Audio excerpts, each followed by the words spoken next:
A graça de Deus nunca pode estar vinculada à responsabilidade do homem. Quais são as responsabilidades do homem?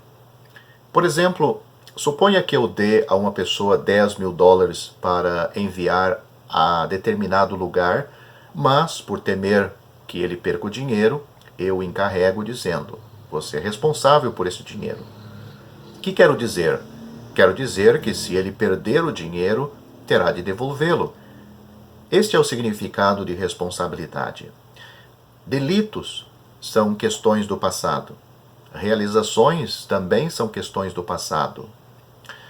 Porém, responsabilidades são questões do futuro.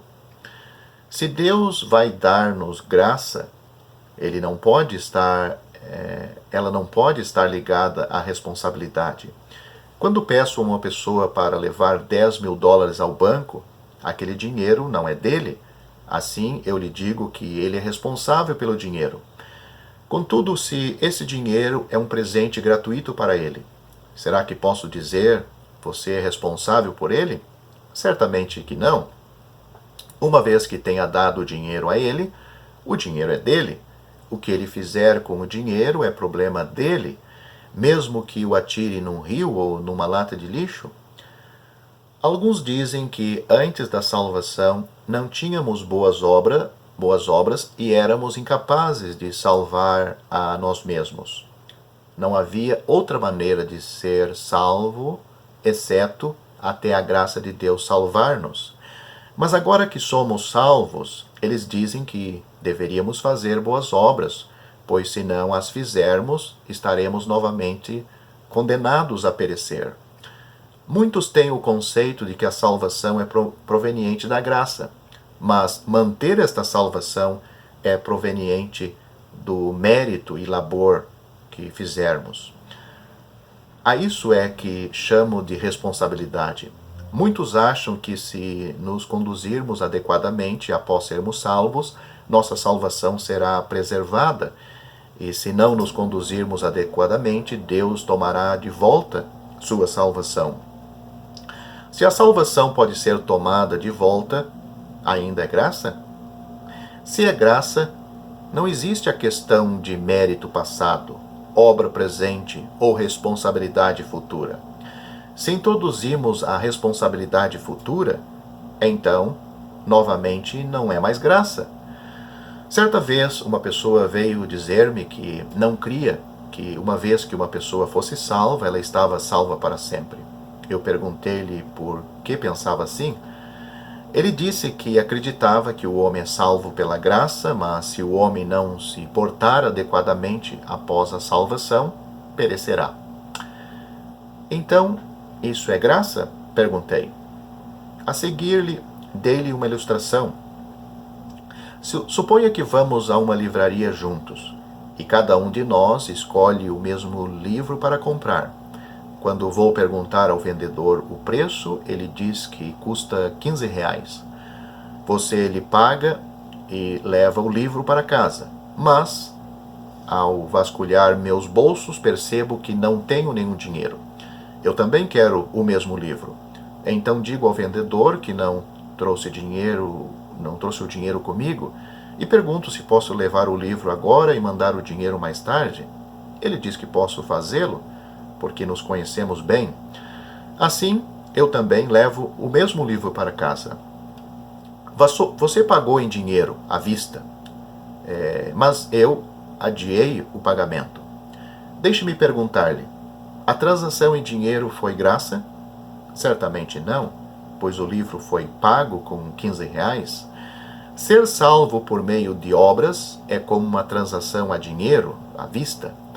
Se tivermos realizações, ou se tivermos realizado boas obras, você pode ir a Deus e Ele dará. Bom, você pode ser salvo. Se um homem é salvo dessa maneira, sua salvação não é por meio da graça. Agradecemos ao Senhor porque ninguém é salvo dessa maneira. Que dizer sobre o meu caso de adiar o pagamento? É como Deus antecipar a salvação ao homem. Se o homem não fizer o bem após a salvação, seria requerida que ele a devolvesse. Ele teria de fazer o bem a fim de manter a sua salvação. Todavia, Isso tampouco é graça? Graça não é uma transação à vista, nem é como um pagamento a prazo. Numa transação à vista, a pessoa paga agora, no pagamento a prazo, a pessoa paga depois. Mas ambos têm de ser pago. Contudo, não adquirimos nossa salvação a crédito. Eu disse à pessoa que se a salvação é proveniente da graça, não há necessidade de boas obras para mantê-la. Então ele perguntou, isso quer dizer que não precisamos de boas obras nunca mais? Eu disse, não, os cristãos precisam fazer boas obras, mas as boas obras a que me refiro nada têm a ver com a salvação. As boas obras a que me refiro têm a ver com o galardão, com o reino, com a recompensa e a coroa. A salvação não é comprada nem adquirida a crédito. A salvação é dada gratuitamente. O que significa dar gratuitamente? O Senhor Jesus disse, eu lhes dou a vida eterna. João capítulo 10, versículo 28. A vida eterna é nos dada por Deus. Certa vez fui comprar algo na loja de um amigo.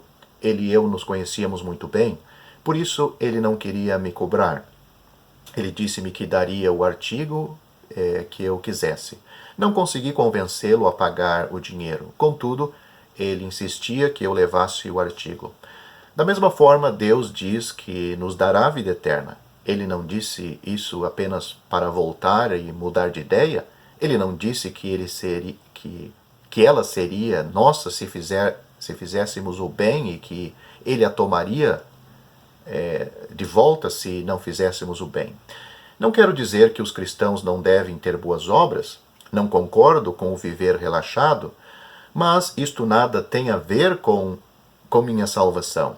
A salvação nos é dada, ela não é comprada por nós. Entretanto, não devemos desprezar as boas obras na vida de um cristão.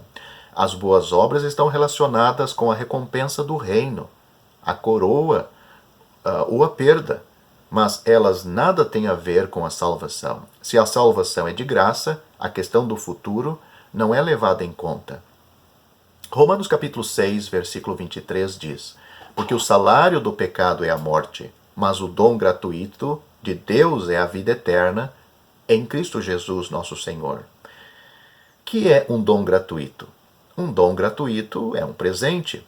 Eu não posso enviar um presente para a sua casa e então mais tarde enviar-lhe a conta. Se é um presente, é absolutamente grátis. Isso não pode ser mudado. Portanto, a graça não está relacionada com seus delitos passados, suas realizações atuais ou sua responsabilidade futura. Se estivesse relacionada com a sua responsabilidade futura, não é graça. Pelo contrário, é uma compra a prazo. Agradecemos a Deus porque a vida eterna não é uma compra a prazo, é um presente. Agradecemos ao Senhor que a vida eterna é o dom de Deus em seu Filho Jesus Cristo. Uma vez que a salvação nos é dada por Deus, devemos lembrar-nos de uma coisa depois que formos salvos. A salvação é obtida unicamente por meio de crer e é preservada sem levar em conta a nossa fidelidade. Portanto, a condição para preservar nossa salvação é a mesma para obtê-la. Desde que ela é obtida gratuitamente, é também preservada gratuitamente. Agradecemos a Deus que, por ser gratuita a obtenção da salvação, da mesma forma, é eternamente gratuita a preservação dela. Ao final do livro de Apocalipse, depois de o novo céu, a nova terra, o reino, o lago de fogo, o fim de Satanás e o grande trono branco terem sido todos mencionados, a Bíblia diz, quem quiser, receba de graça a água da vida. Apocalipse capítulo 22, versículo 17.